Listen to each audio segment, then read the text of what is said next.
What is going on, guys? My name is Sumi with Thoughtcast, and right now I'm in Medellin, Colombia. It is absolutely amazing out here. I'm in this beautiful Airbnb. There's a lot of cool things to do out here, and it's just an amazing place. And you know, a lot of people are asking me why I'm out here, and today I'm actually talking about the whole passport bros thing. That's what I want to talk about, but it has nothing to do with that. I'm actually out here for real estate. I'm looking for a few properties out here that I can Airbnb or rent out. The marketplace is absolutely amazing here. The US dollar is very strong. There's a lot of tourism that occurs here. So that's why I'm out here. I could make a separate video about that if you guys are very interested. But if you want to learn more, just message me on Instagram and I'll tell you everything about it. But I'm here to talk about passport bros. If you don't know what passport bros are it's this movement that men are going overseas to date women over there because women are just more feminine, they respect them more, they value them more, so on and so forth. And I'm here to tell you a little bit about what it is, why it happens, and what I think about it, because I typically don't talk about this topic too much. What I'm going to say is this, right? First and foremost, anybody can do whatever they want, right? A man, a woman, has nothing to do with you. If they want to do it, let them do it. But the reason this is occurring, and I'm going to go off my opinions, my data sets, my analysis off on this. Number one, women in the United States have an amazing opportunity to earn just as much as a man. And the relationships in the United States are hypergamous, meaning that a woman wants a man that's taller, stronger, more financially stable, so on and so forth. So when she's making just as much as a man, if not more, the value of that man intrinsically decreases, and the pool that she can select from as men that are making more than her decreases as well. There are so many women that I personally know, even women that work for in our company, that make over $100,000 a year. Now, the men that are making $100,000, there's not many men out there that do this, right? It's a very, very low percentage. And these women that are making this kind of money, they all want a man that makes just as much as them, if not more. And I'm going to tell you right now, the Western culture as well has, this whole tendency to be promiscuous, to be an independent woman. I don't need a man, so on and so forth. And it's not that all women adopt this mindset, but it's definitely a prevalent thing, especially with younger people. Women in the Western culture want a man that treats them with respect, love, provides for them, takes care of them. But it's difficult for a man to satisfy those hypergamous requirements because, there are not many men that are making over 100,000 that are over 6 foot tall, that are, insanely good shape, all the above, right? It's difficult to find a guy like that. So I'll tell you something right now that a lot of women probably don't understand. In the dating marketplace, men, it's very much you got it or you don't. And it's like, I would say it's like a 5% of men that are getting access to all of the women, where the rest, the 95%, are really not getting anything. And it's really, really bad in the Western culture. And you can look in the data too, 40% of men have kids, 40%, 80% of women have children. What does that tell you? Well, number one, it tells you that, for example, a man is more likely to have multiple baby mamas than a woman having multiple baby daddies. But more importantly, it's telling you that women are having sex with the same guy. Women are hooking up with the same guy. And it's not even close. Women oftentimes are engaging with men that are talking to multiple women. And if you look at women that are very, very young and you look at who they want to settle down with, it's guys that are very, very successful. And all women are chasing the same type of guy, but the same type of guy is rare. It's not that women are unrealistic too. There's definitely women that date the regular guy, but the regular guy is getting less and less love, especially with social media, because social media glorifies having a Lambo at 21, living in a mansion, having a place like this. Like, this is not normal, right? I make a good amount of money. I'm able to get a place like this, but it's not the normal standard of living, but everybody wants this now. And if you don't have it, you feel like you're missing out or you're not having that lifestyle, and you get upset, you get depressed because your version of reality is not what your reality of success is. And so it makes that disconnect. And psychologically, then we start to have that anxiety that we're not doing enough. We get depressed, and that actually holds us back and prevents us from being successful even more. And it's a recurring negative cycle. It's a negative feedback loop where negative thoughts lead to negative emotions, lead to negative actions, lead to negative results, and those negative results create negative thoughts. Keeps going in a circle. So I want you to understand that, it's difficult for those men that live in the United States to even compete in the dating marketplace with these guys that are making a lot of money. And these women will hook up with these guys and date them and so on and so forth. They'll give them sexual access. See, the promiscuity in the Western culture is very, very high. Women are encouraged to just have sex for recreation instead of procreation. Whereas you go to these countries, it's not the case, right? Women here want to be married. They want to be in a committed relationship. They don't want to be in a situationship, right? That's a Western thing. Now, don't get me wrong, there's definitely women here that sleep around, but they do it not necessarily for fun, but out of need. They do it to earn an income. There's a lot of that stuff that goes on here, so I'm just being very transparent with you. So the big thing you need to understand is women here do not engage in that sexual mindset unless they want that heavy level commitment, unless they're in a situation where they need to make money, unless it's forcing them to be in that situation, whereas women in the Western culture will do it just for fun. Now, let me get in the more core root of the problem. The issue is when a man is making just as much money as you, if not less, a lot of women in the Western culture, they don't respect the guy. He's not taking care of the bills. Like, I've seen tons of videos about this, and women can deny this all they want, but I'll tell you, like, a lot of girls I know, if their man is not making more than them, they will not respect this man. And even if he's making just around the same amount of income, the tendency to speak back and to disrespect your man in the United States is absolutely insane. Like, women will talk back, they're encouraged to. I don't need a man. You know, he should listen to me. That stuff does not happen here. It does not happen in Thailand, in the Philippines, in Colombia. It does not happen. Women here are so incredibly submissive. They're extremely feminine. They care. They nurture. They all know how to cook and clean like that. Those traditional qualities are still here because women cannot enter the workplace as aggressively as a man does. Like, see, in the United States, when you look at a culture that's more so modernized, more so in the first world, you have equal opportunity. But if you go to, like, India, for example, men are still dominating the workforce. And my cousin that came from India, like, she's cooking, she's cleaning, she's doing everything in our house, and it's just naturally inbuilt. I don't have to ask her to do anything. And it's amazing. And I'm like, wow, a guy that marries her is going to be lucky. That's good for her.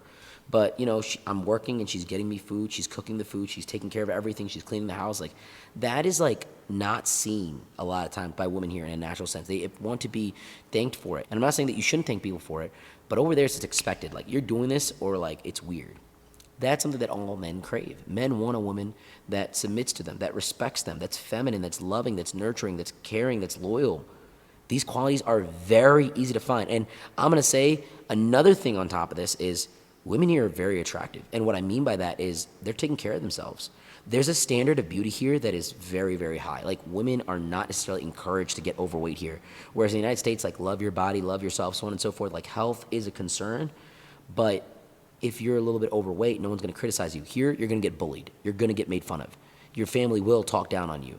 You know, it's not something that's allowed here. Women are expected to be in shape. And I'll tell you something, too. When women have children here, they have surgery, they get right back into shape because they understand that, hey, I have to be sexually attractive to my man. Men are very visual creatures. And so when you guys have a baby, which is very, very normal, you're going to gain weight. It's very normal.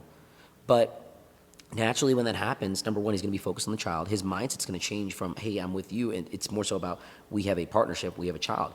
And number two, he starts to lose attraction because a lot of women let themselves go after a child in the United States. I'm just being very honest. Over here, that does not happen. It seriously is a push where I see women pushing around like newborn infant, and they're in crazy shape. And I'm like, how did you lose that so fast? It's a serious thing with the culture where physical fitness is so important for women.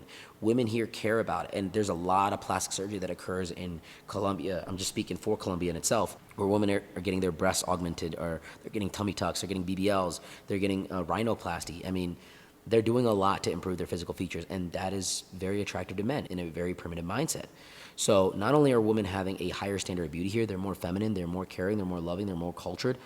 But I think one of the biggest things is men can come here. You know, the average income for a man in his 20s or 30s in the United States is about $50,000, right? In some areas, it's 45. People are blown away when I say that statistic. They're like, oh my God, what? It can't be that little. Like, yeah, that's the average income. Over here, dude, $40,000 a year, US, is crazy. That's a lot of money. And now with virtual work, men can come here, work virtually, live in a baller place like this, and, you know, date these women that are more feminine, more loving, more cultured, more attractive to them, right? I'm saying for them. And they're able to be financially dominant. Like, they're able to provide. Like, this is nothing. Like, we went out to eat breakfast yesterday. You know, me and my buddies that are here that we're looking at real estate together. 4 guys, right? Top end. Like, I'm talking top end. We got like 6, 7 appetizers. We got 4 main entrees. We got dessert, everything. Under $100. Under $100. Baller place. That is not possible in the U.S. And so if you're talking about taking a woman out on a date, it's nothing here. To be able to provide, it's nothing here. An apartment like this you can get for under $1,500 USD. This is a penthouse apartment. It's insane. Nothing here. So this same apartment in the U.S. would cost me about $5,000, $6,000 a month. You know, I don't know how much this is in Airbnb, but I'm guessing it's closer to $1,000 here, USD. So that lifestyle that you can get here to position yourself is absolutely amazing. And so I think a lot of men crave that respect, that power, that status, that authority that they can't get in the United States. And it's not like they're going down in the quality of women. They're actually going up in a psychological mindset because they perceive these women as more feminine, more loving, more attractive, so on and so forth. Here's what I'm going to say for the women that are in the United States, right? I'm not here to tell you to treat men better or this, that, and third. I'm not going to make that argument. What I'm going to say is, look, the men that you are seeing leave for this movement, they're the men that you don't want. They're the men that are not making that, high level income, because those guys that are making that are able to find success in the US dating marketplace. They're able to, meet a girl there that appreciates them, and they don't necessarily have the problems that a lot of these guys have that are coming here. The guy that's making 50, 60,000 is not able to enter the dating marketplace as aggressively because there is that norm like, oh, if he's not making six figures, there's all this stuff out there. So you're not losing out on the guys that you want. You're losing out on the guys that you don't want. A lot of senses, I think it's a good thing. And at the end of the day, right, if you wanted to talk to these men, you would, and these men would not be doing the things that they're doing. So everything happens for a reason. This whole movement has not erupted out of nowhere. It's really because the marketplace in the United States and the Western culture has become so cold. Men are not finding that warmth, that love, that care, that openness from women anymore. Especially after COVID and the whole virtual environment, it's more difficult to meet women. Women are more promiscuous. See, a lot of women will be like, oh, men just want to have sex. The reason that men are more so looking for sex in the United States is because, number one, women are giving men more sex. Women are very promiscuous. There is that girl, that hoe, that will hook up with your man and just have a situationship with him. And that's not necessarily his fault. That's the fault of all the women out there. There's just more abundance in sexuality in the United States. So it's taking away from that idea of, no sex before marriage and let's have sex for procreation instead of recreation. Another thing I'm going to tell you, more than anything, the way that men approach women here, if you just tell a girl that she's beautiful, she's going to be like, oh, well, thank you. Like, that's not a thing in the United States. Like, men have to come with pickup lines. They have to really, really put on their A game. There's less effort involved here. I'm just being real, right? So when you look at all the factors, it's a $500, $400 plane ticket. And then everything else is just a lot cheaper.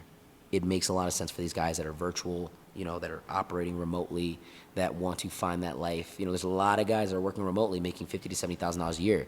It is an amazing opportunity. So that being said, that's my thoughts on it. I don't think it's bad for women. I don't think it's bad for men. And I'm going to tell you that it's not bad for men. Like, I know a lot of guys that are so happy with their relationships here. And the biggest thing I'm going to tell you on top of that as well is, marrying in the United States is a very risky thing. Like, marriage in itself, I'm not discouraging you from getting married, but it is a serious financial vulnerability for a lot of guys, right? I want to get in a serious relationship with one woman. I want to be monogamous. That's my mindset, right? But the legal contract of marriage in itself is very dangerous. It was made back in the day where women did not have the opportunity that they do today. So it's made to protect women and to more so repulse a guy from leaving her just for another girl, because it was very easy to do back in the day. It was there to protect women from getting cheated on, so on and so forth, like alimony and stuff. Nowadays, when women are making a lot of money and they have equal opportunity to do so, it can be seen as a tool to just earn a man's income and to draw financial status from him. A woman can, one day just decide that she doesn't love you anymore and take all of your stuff, take half your stuff. And prenups don't protect against all of it. Like, people are like, oh, just get a prenup. Like, it doesn't. You got to look at the legalities of it. And it's different from state to state. So that being said, this is just my 2 cents on it. I've definitely talked a lot more than I wanted to. But guys, check me out on Instagram. Check me out on TikTok. Check me out in all the social platforms that will link down below. If you ever want to connect with me, just shoot me a message. You can always book with me one-on-one. And that being said, guys, I really appreciate you taking the time to listen to me. Sue me out.